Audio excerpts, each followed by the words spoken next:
ఇక్కడ చెరువులో ఉన్నటువంటి సమస్య ఇది ఈరోజు సమస్య కాదు, ఇది ఎప్పటి నుంచో ఉన్నటువంటి సమస్య. చెరువు చుట్టూ పాపం పేదవారు ఇల్లు కట్టుకొని ఉన్నారు. దానికి అవుట్లెట్ డ్రైనేజ్ సిస్టమ్ ప్రాపర్గా లేకపోవడం వల్ల వర్షం పడ్డప్పుడు నీళ్లు విపరీతంగా వచ్చేసి ఇళ్లలోకి వస్తున్నాయి. ఈ అవుట్పుట్ డ్రైనేజ్ అనేది తెలుగుదేశం పార్టీ ఉన్నప్పుడు 2014-19 ముందు ₹1 కోటి శాంక్షన్ చేశారు. అయితే గవర్నమెంట్ వచ్చిన తర్వాత దాన్ని కంప్లీట్గా ఆ ఫండ్స్ని వేరే వాటికి డైవర్ట్ చేసి అది చేయలేదు. కాబట్టి 4.5 సంవత్సరాలు వీళ్ళు బాగా ఇబ్బంది పడ్డారు. ఇప్పుడు ఎలక్షన్ వస్తుందని చిన్నది ఏదో కల్వర్ట్గా ఆగమేఘాల మీద కొద్దిగా ట్రై చేశారు. బట్ అది కూడా ఏంటంటే ఎండ్ పాయింట్ వరకు తీసుకెళ్ళకపోవడం వల్ల మళ్ళీ ఇక్కడ ప్రాబ్లం తీసుకెళ్ళి ఒక 100 అడుగుల దూరంలో మళ్ళీ ఇంకో ప్రాబ్లం క్రియేట్ చేయబోతున్నారు. కాబట్టి అక్కడ ఉన్నటువంటి వ్యక్తులంతా కూడా దాన్ని అడ్డుకుంటున్నారు.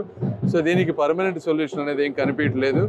ఇది ఒకటి తప్పనిసరిగా చేయాల్సిన అవసరం ఉంది. రెండోది, ప్రతి పేదవాళ్ళు ఎక్కడ చూసినా కూడా ఇదే సమస్య, ఇళ్ళు.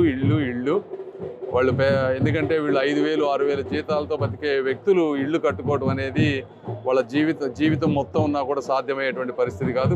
ప్రతి మహిళ యొక్క కోరిక ఇళ్ళు అనేది వాళ్ళ పిల్లలతో ఉండడానికి.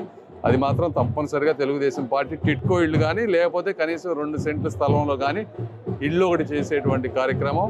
అవి కాకుండా రోడ్లు, వేరే చిన్న ఇష్యూస్ ఉన్నాయి. బట్ మొదటి 2 మాత్రం కంపల్సరీగా మాధవి గారు, నేను యుద్ధ ప్రాతిపదికన చేయడానికి ట్రై చేస్తాం. అంటే జగనన్న 30 లక్షలు ఇల్లు ఇచ్చాను, స్థలాలు ఇచ్చాను, ఇల్లు కట్టిస్తున్నాం అంటున్నారు. మీరు మరి ఏమి లేదు ఇక్కడ ఇబ్బంది పడుతున్నారు అంటున్నారు. అదే ఇప్పుడు జగన్మోహన్ రెడ్డి గారు కొన్ని 1 సెంటు పట్టాలు ఇచ్చిన మాట వాస్తవం. అయితే ఆ 1 సెంటు పట్టాలు ఎక్కడ ఇచ్చారు అంటే వీళ్ళు నివాస యోగ్యానికి దూరంగా ఎక్కడో ప్రాంతంలో ఇచ్చారు. అవి కూడా 10-20 లక్షల రూపాయలు విలువ చేసే భూముల్ని లోకల్ ఎమ్మెల్యేలు 50 లక్షలు, 60 లక్షల రూపాయలు చేసి 2-3 రెట్లు కొన్నారు. అంటే పేదవాళ్ళకి 2-3 సెంట్లు రావాల్సిన స్థలాన్ని 1 సెంటుకు పరిమితం చేశారు. అది ఒకటి. దూరంగా ఎక్కడో ఇస్తే వాళ్ళ పిల్లలు స్కూల్కి వెళ్ళాలన్నా, రేపు హాస్పిటల్ సౌకర్యాలన్నా, లేకపోతే వాళ్ళు డైలీ వర్క్ చేసుకోవాలన్నా అక్కడి నుంచి వచ్చి ఉండేటువంటి సాధ్యమయ్యేటువంటి పరిస్థితి కాదు. రెండోది, ఇళ్ళు కట్టాలి. ఉట్టి స్థలం ఇవ్వటం వల్ల సరిపోదు. కాబట్టి ఇవన్నీ ఉన్నాయి. 1 సెంటు 50 గజాలంటే 50 గజాల్లో మంచం పడుతుంది వాళ్ళకి. అది నిజమైన ఇల్లు కాదు. కనీసం 2 సెంట్లన్నా ఉంటే దాన్ని ఇల్లు అనొచ్చు అనేది నా ఒపీనియన్. సో ఇది పరిస్థితి.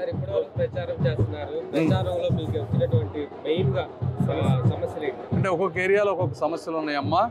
బట్ ఈ ప్రాంతంలో ఈ 2 సమస్యలు జనరల్గా రోడ్స్, డ్రైనేజీ, డ్రింకింగ్ వాటర్.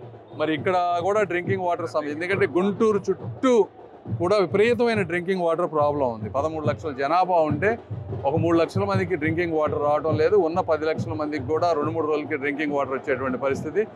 ఎందుకు ఈ ప్రాబ్లం ఉందనేది చూడాలి మనం. ఎందుకంటే కృష్ణా రివర్ ఉంది, కావాల్సినంత వాటర్ ఉంది.